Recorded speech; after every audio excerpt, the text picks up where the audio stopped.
Selamat datang dalam channel kita bersama, bebaskan, belajar bersama aspek kehidupan. Pada kesempatan ini saya ingin menyitir sedikit kesan pada pidato perdana Presiden baru kita, Bapak Prabowo Subianto. Ada beberapa hal yang sangat prinsip dan sangat menyentuh hal-hal yang memang diperlukan sebagai seorang pemimpin, apalagi orang nomor satu di negara yang besar ya, luas, banyak pulau, banyak suku, banyak agama, berbagai macam kebinekaan. Jadi dengan jumlah 280 jutaan itu pasti merupakan negara yang besar ya. Apalagi terpisah-pisah sekian ribu pulau. Ini menjadi tantangan yang sangat berat. Nah, saya melihat nomor satu adalah bahwa beliau selalu menekankan bagaimana karakter ciri seorang pemimpin. Nah, saya boleh tarik kesimpulan bahwa sebenarnya ada esensi servant leadership yang ingin ditekankan pada beliau kepada semua saja yang menjadi pembantu jajaran dari menteri sampai jajaran paling bawah. Servant leadership. Nah, kita pun sebenarnya di Indonesia ada tokoh bangsa di dunia pendidikan, Ki Hajar Dewantara dulu. Ing madya ing ngarsa sung tulodo, ing madya mangun atau bangun karso, tutwuri handayani. Jadi falsafah itu pun sebenarnya sudah tertanam di dalam budaya di Indonesia. Di depan memberikan teladan, menjadi contoh. Di tengah membangun motivasi, mendorong supaya orang betul-betul action. Kemudian dari belakang tetap memberikan dukungan. Nah, servant leadership lebih tajam lagi, bahwa pada prinsipnya pemimpin itu melayani dahulu.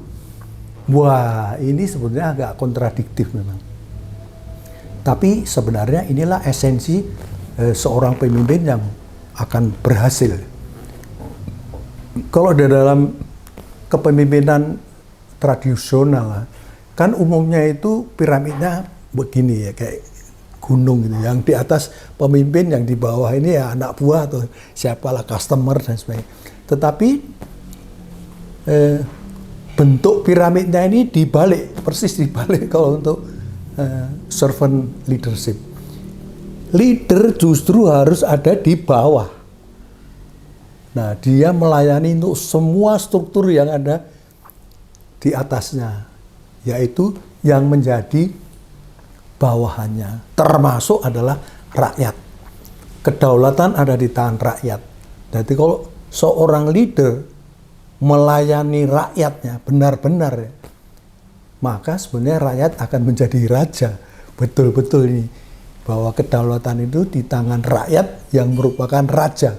Justru pemimpin itu akan menjadi pelayan. Ini sesuatu yang menurut saya agak perubahan, agak prinsip. Ya, kedua adalah mengenai bagaimana kita harus mandiri pangan, mandiri energi, dan yang penting adalah korupsi. Nah, kembali lagi, kalau seorang leader betul-betul melayani anak buahnya supaya bertumbuh, berkembang menjadi pribadi-pribadi yang unggul, maka sebenarnya korupsi pun akan tertular dari orang nomor satu, kemudian di bawahnya mau tidak mau akan mengikuti, dibentuk, dibimbing, dikembangkan supaya dia tetap mengikuti track visi misi yang ada di benak presiden. Saya membayangkan sulit, berat. Mandiri pangan, mandiri energi, korupsi, kemudian kebijakan luar negeri yang bebas aktif. tapi tetap aktif ya, Timur Tengah dan sebagainya. Nah, banyak orang yang masih miskin, dan beliau mengatakan nggak usah malu, nggak usah takut untuk self acceptance, terimalah. Kalau memang kita masih begini, nggak usah sok-sok hebat. Wah, di G20 kita predikat bagus ini. Tapi faktanya bahwa di dalam negeri sendiri masih banyak yang miskin, banyak yang susah, hidup mengais-ngais, kemudian sekolah masih sulit, kesehatan juga masih berperang. Dengan demikian ya harus diakui bahwa kali ini Presiden Indonesia memang berani mengakui bahwa kondisi kita kondisi yang tidak baik-baik saja. Memang itu nomor satu, self acceptance, terima apa adanya, tidak usah malu, tidak usah takut. Nah, dengan begitu pasti akan mulai ketahuan sedikit demi sedikit akan diperbaiki. Nah, saya membayangkan bahwa dengan diberikan retreat di Tidar ya, di Akmil sana,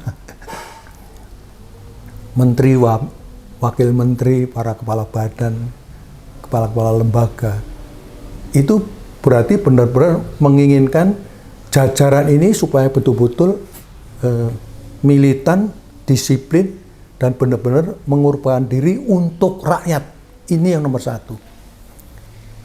Korupsi lah misalnya, itu kalau misalnya bisa diselamatkan, itu menurut orang tuanya Pak Prabowo, itu beliau mengatakan, Profesor Sumitro Joyohadikusumo, kurang lebih 30-35% atau mungkin bahkan lebih, itu sebetulnya uang negara itu menguap.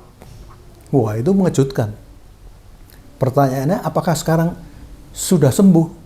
Wah, banyak kasus-kasus kecil walaupun itu masih dugaan ya, tapi hasil penggeledahan Kejaksaan Agung itu sudah nyata, sekian triliun, sekian miliar di tempat si A, tempat si B.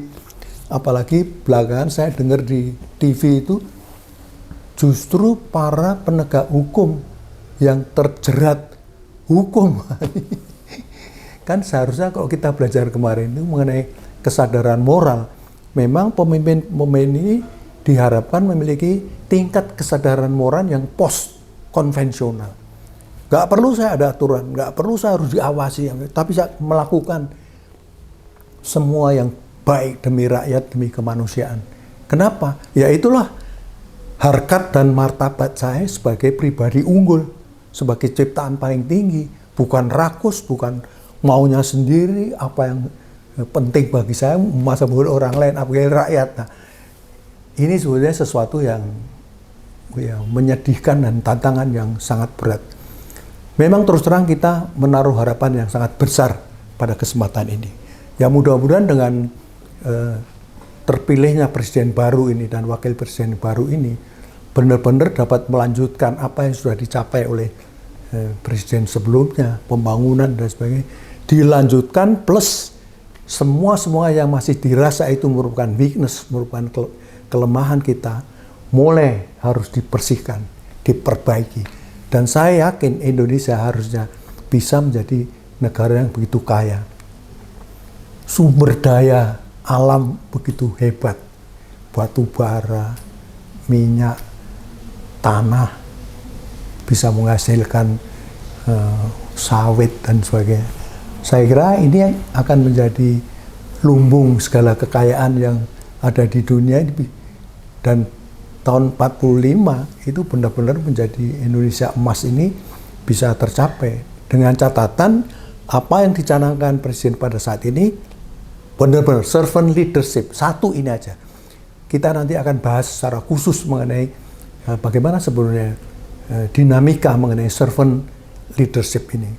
Karena kelihatannya sepele, tetapi untuk saat ini, untuk Indonesia terutama kadang-kadang sulit diterapkan. Karena walau bagaimanapun, kadang-kadang masih ada oknum-oknum walaupun di jajaran yang paling kecil belum begitu rela untuk melayani rakyatnya. Kadang-kadang ya saya dilayani dulu lah, saya harus dapat lah. Nah ini kan jadi kendala. Dan ini akan menjadi tantangan yang sangat berat.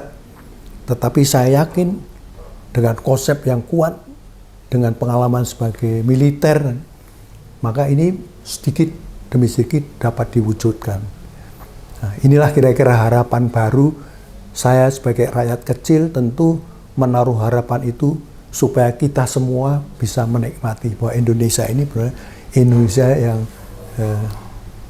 kaya raya, ya, makmur, loh jinawi, ya, kerto raharjo. Ya.